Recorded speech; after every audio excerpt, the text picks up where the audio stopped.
ଅଧରାତିରେ ହଠାତ୍ କାଚ ପାତ୍ରଟେ ଟେବୁଲ ଉପରୁ ଖସି ପଡ଼ି ଟିକି ଟିକି ହୋଇ ଭାଙ୍ଗିଯିବା ଭଳି ମୋ ନିଦ ଭାଙ୍ଗିଗଲା। ଢଳି ପଡ଼ି ଭାଙ୍ଗିଯିବା ପରେ ପାଣି ଭରା କାଚ ପାତ୍ରଟି ଭିତରୁ ବାହାରି ପଡ଼ିଥିବା ମାଛ ଭଳି ଛଟପଟ ହେଲା ମୋ ମନ।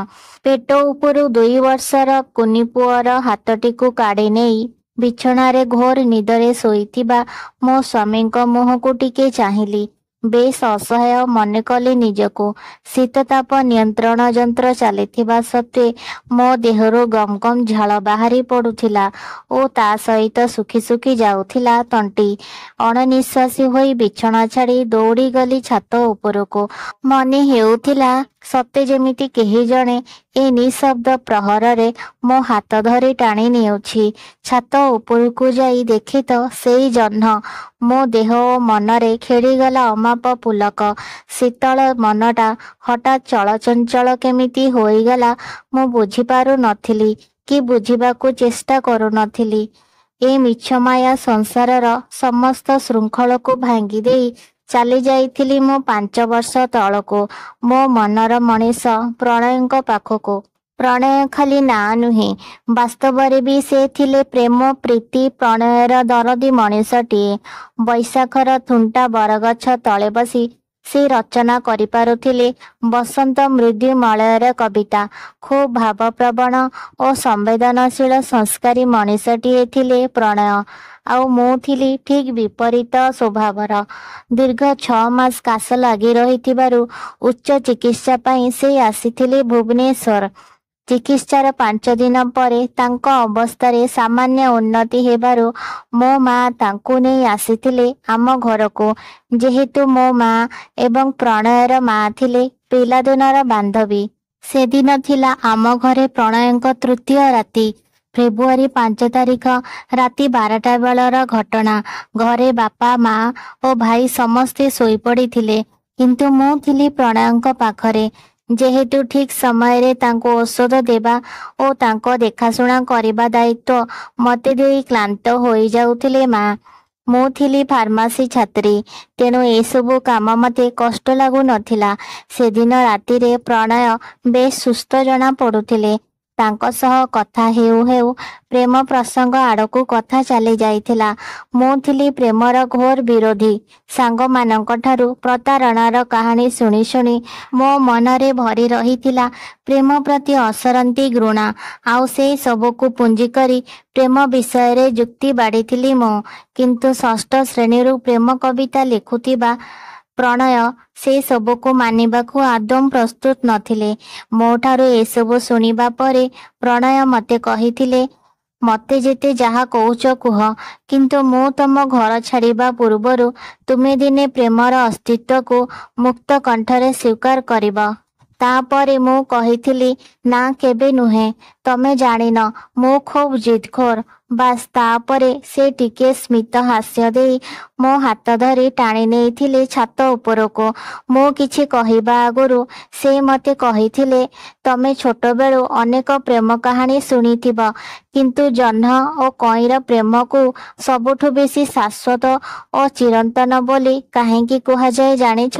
ମୁଁ କହିଥିଲି, ଏ ସବୁର ଉତ୍ତର ମୋ ପାଖରୁ ଆଶା କରିବା ତୁମର ପାଗଳାମି ବ୍ୟତୀତ ଅନ୍ୟ କିଛି ନୁହେଁ। ଆଗରୁ କହିଥିଲି, ଏବେ ବି କହୁଛି, ମୁଁ ପ୍ରେମରେ ବିଶ୍ୱାସ କରେନି। ପୁଣି ଥରେ ହସିବାକୁ ଲାଗିଲେ ପ୍ରଣୟ। ଆଉ ତାପରେ ହଠାତ୍ ବେଶ୍ ଗମ୍ଭୀର ହୋଇ ସେ ମୋତେ କହିଥିଲେ, ଥରୁଟିଏ ଉପରକୁ ଦେଖ। ଦେଖିପାରୁଛ ନା ସେ ଦୁଷ୍ଟ ଜହ୍ନକୁ? ଏ ସୃଷ୍ଟିର ସର୍ଜନା ଦିନଠାରୁ ଜହ୍ନ ଦୂର ଆକାଶରେ ଆଉ କଇଁ ମାଟି ତଳେ। ଏ ସୃଷ୍ଟି ଥିବା ଯାଏ ମିଳନ ତାଙ୍କ ପାଇଁ ସ୍ୱପ୍ନ। ଜହ୍ନ ଯଦି କେବେ କଇଁର ସ୍ପର୍ଶ ପାଇବାକୁ ମାଟି ତଳକୁ ଓହ୍ଲାଇ ଆସେ, ତାହେଲେ ଏ ସୃଷ୍ଟିର ସବୁ ରାତି ହେବ ଅନ୍ଧକାର ଅମାବାସ୍ୟା। ଟିକେ ବି ସ୍ୱାର୍ଥ ନାହିଁ ତାଙ୍କ ପବିତ୍ର ଭଲ ପାଇବାରେ। ମନରେ ଟିକେ ବି ସ୍ପୃହା ନାହିଁ ପରସ୍ପର ପାଇବାକୁ। ଏ ସୃଷ୍ଟିର ମଙ୍ଗଳ ପାଇଁ ତ ଆଜି କଇଁଠୁ ଜହ୍ନ ଏତେ ଦୂରରେ। ଏ ମିଛ ମୋହମାୟାର ଦୁନିଆ ଗାଢ଼ ନିଦରେ ଶୋଇଗଲା ପରେ ବିରହର ଓଢ଼ଣା ଫାଙ୍କେ କଇଁ ଦେଖେ ଦୂର ଦେଶର ତା ରାଜକୁମାର ଜହ୍ନକୁ। ରାତିସାରା ଚୁପି ଚୁପି କେତେ କଥା। ଆଉ ସକାଳ ହେଲେ କଇଁ ପାଖୁଡ଼ାରେ ଯେଉଁ ଟୋପେ ଟୋପେ କାକର ବିନ୍ଦୁ ଲାଗିଯାଏ, ତମେ ସିନା ତାକୁ ବିଜ୍ଞାନ ଭାଷାରେ କାକର ବିନ୍ଦୁ ବୋଲି ଜାଣିଛ, କିନ୍ତୁ ମୁଁ ବୁଝିଛି କଇଁ ରାତି ସାରା ବିରହର ଯନ୍ତ୍ରଣାରେ ଜଳି ଜଳି ସେଇ କାକର ବିନ୍ଦୁ ତାର ଟୋପେ ଟୋପେ ଲୁହ ଜନ୍ମ ପରେ ଜନ୍ମ, ଯୁଗ ପରେ ଯୁଗ ଏମିତି ଚାଲିଥିବ, କିନ୍ତୁ ଏ ସୃଷ୍ଟି ଥିବା ଯାଏଁ ତାଙ୍କ ପ୍ରେମ କାହାଣୀ ଅମର ହୋଇ ରହିଥିବ। ସବୁ ବୁଢ଼ୀ ମା ମାନେ ଶୁଣାଉଥିବେ ଏ ଜହ୍ନ ଓ କଇଁର ପ୍ରେମ କାହାଣୀ। ପ୍ରଣୟଙ୍କ ଠାରୁ ଏସବୁ କଥା ଶୁଣିଲା ପରେ ମୋ ମନରେ ସୃଷ୍ଟି ହୋଇସାରିଥିଲା ପ୍ରେମ ପାଇଁ ଦୁର୍ବଳତା। ପ୍ରଣୟ ପ୍ରକୃତିସ୍ଥ ହୋଇ ମୋତେ ଚାହିଁବା ପୂର୍ବରୁ ମୁଁ ପୋଛି ସାରିଥିଲି ମୋ ଆଖିରୁ ବହି ଯାଉଥିବା ଟୋପା ଟୋପା ଲୁହକୁ।